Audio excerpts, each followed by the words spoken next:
কাজের উদ্দেশ্যে অবৈধভাবে ভারতে এসে আরপিএফ এর হাতে ধরা পড়ল দুই বাংলাদেশি যুবতী। তাদের সঙ্গে গ্রেফতার করা হয়েছে ভারতীয় এক যুবককে। যাত্রী হিসেবে চলন্ত ট্রেনে যাওয়ার সময় তাদেরকে ধরে ফেলে আরপিএফ। তারপর আরপিএফ এর মালদা টাউন জিআরপির হাতে তাদেরকে তুলে দেওয়া হয়। বুধবার রাতে ঘটনাটি ঘটে শিলচর কোয়েম্বাটুর এক্সপ্রেস ট্রেনে। এদিকে রাতেই মালদা টাউন জিআরপির রাতে আরপিএফ তুলে দেয় ধৃত তিনজনকে। বৃহস্পতিবার মালদা টাউন জিআরপি ধৃত তিনজনকে 7 দিনের পুলিশি হেফাজতের আবেদন জানিয়ে মালদা জেলা আদালতে পেশ করে। ধৃত তিনজনের মধ্যে দুজন বাংলাদেশের যুবতী, আরেকজন ভারতীয় যুবক। ধৃত বাংলাদেশি দুই যুবতীর নাম সাইমা আক্তার ও সৌমিয়া আক্তার। নারায়ণগঞ্জ কিশোরগঞ্জ এলাকায় ধৃত ভারতীয় যুবকের নাম ইমরান হোসেন, বাড়ি আসামের বড়কালা থানা কোচার বাজারপাড়া এলাকার। জিআরপি সূত্রে জানা যায়, কাজের উদ্দেশ্যে বাংলাদেশি দুই যুবতী অবৈধভাবে ভারতে আসে।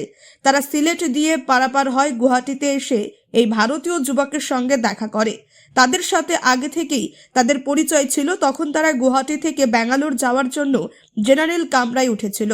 ট্রেনটি কিছু দূর যাওয়ার পর আরপিএফ চলন্ত ট্রেনের টহল দেওয়ার সময় জেনারেল কামরায় বাংলাদেশি দুই যুবতী ও যুবকের কথাবার্তায় কিছু অসঙ্গতি পায়।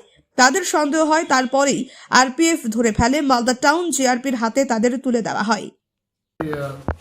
গতকালকে রাত্রিবেলা একটা খবর আসে আরপিএফ এর কাছ থেকে। আরপিএফ এর ট্রেন স্কট ছিল, যে ট্রেনটা ছিল আপনার শিলচর থেকে কোয়েম্বাটুর যাওয়ার ট্রেনটা। এই ট্রেনের মধ্যে দুইটা বাংলাদেশি মহিলাকে নিয়ে যাচ্ছে বলে এরকম খবর আসছিল। তো ট্রেন স্কট পার্টি, আরপিএফ এর যে স্কট পার্টি আছে, ওদেরকে ধরার পরে ওদেরকে নিয়ে আসে।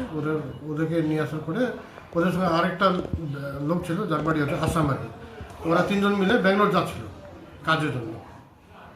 তো ওটাকে একটা আমরা এখানে কেস করেছি। কোন ট্রেন স্যার? এটা শিলচর থেকে কোয়েম্বাটুর যাওয়ার ট্রেনটা। এরা কোথা থেকে কোথায় যাচ্ছিল? এটা গুয়াহাটি থেকে চেন্নাই যাওয়ার উদ্দেশ্য ছিল। কিভাবে কি সন্দেহটা হচ্ছে দুইটা মহিলা ছিল আর কি, ওরা বাংলাদেশের বাড়ি, ওরা জেনারেল কম্পার্টমেন্টে ছিল। সন্দেহজনকভাবে আমাদের আরপিএফ পার্টি ওদেরকে জিজ্ঞাসা করার সময় বুঝতে পেরেছি যে ওদের বাড়ি হচ্ছে বাংলাদেশ। আচ্ছা, এরা থাকতো ঢাকাতে, থাকতো ওখানে কাজ করতো। এরা কোথায়? এরা বলছে এদের মানে এর আগে ওদের গ্রামেরই একজন লোক কাজ করতো এখানে ব্যাঙ্গালোরে। তো ব্যাঙ্গালোরে কাজ করার জন্য ওরা আসছিল আর কি। আচ্ছা, মানে বর্ডার পার হয়ে চলে আসছে গুয়াহাটি হয়ে। মানে এরা যেটুকু বোঝা যাচ্ছে সিলেট বর্ডার বলছে ওরা।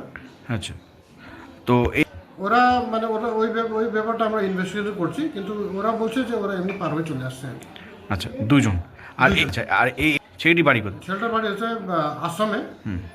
ওর নাম হচ্ছে ইমরান। ও কাজ করতো ব্যাঙ্গালোরে। ও যাচ্ছিল ওদের সঙ্গে ব্যাঙ্গালোর কাজ করতে। তো এরা গতকালকে সকালবেলা 7টা নাগাদ ওই ট্রেনে উঠেছিল আর কি, গুয়াহাটি স্টেশন থেকে।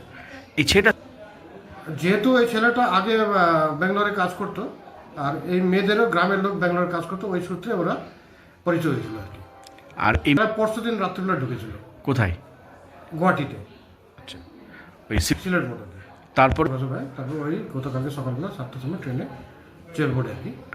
পুলিশ এটা আরপিএফ স্কট পার্টি ছিল ট্রেনের মধ্যে। আচ্ছা, ওরা এমনি সার্চ করতে করতে সন্দেহজনকভাবে ধরেছে আর কি। তাহলে দুইজন।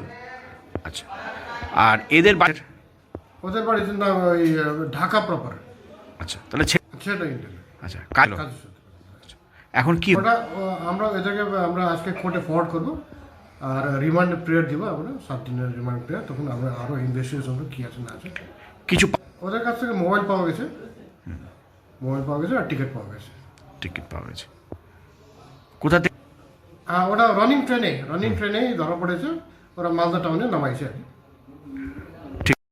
আপনিও কি মুরগি প্রতিপালন করে আর্থিক লাভের মুখ দেখতে চান? হরেক রকম প্রজাতির মুরগির শাবক লালন পালন করে বিক্রয় করে লাভবান হতে পারবেন খুব সহজেই। তাহলে আর চিন্তা নেই, আপনার জন্য প্রচেষ্টা নিয়ে এসেছে সেই সুযোগ। একই ফার্মে হরেক রকম প্রজাতির মুরগি পেয়ে যাবেন এখানে রয়েছে করকনাথ মুরগি, এছাড়াও আছে গিনি, ফ্রিগেল, টার্কি দেশি, এছাড়াও কোয়েল মুরগির শাবক। পাইকারি এবং খুচরো বিক্রয় করা হয়। যারা মুরগি পালন করে লাভবান হতে চান তাদের সকলকে আহ্বান জানাই আমরা। আজই চলে আসুন আমাদের প্রতিষ্ঠানে। আমাদের ঠিকানা মহারাজাহাট, রায়গঞ্জ, উত্তর দিনাজপুর। মোবাইল নম্বর 8250428960। 8145717292 9907063902।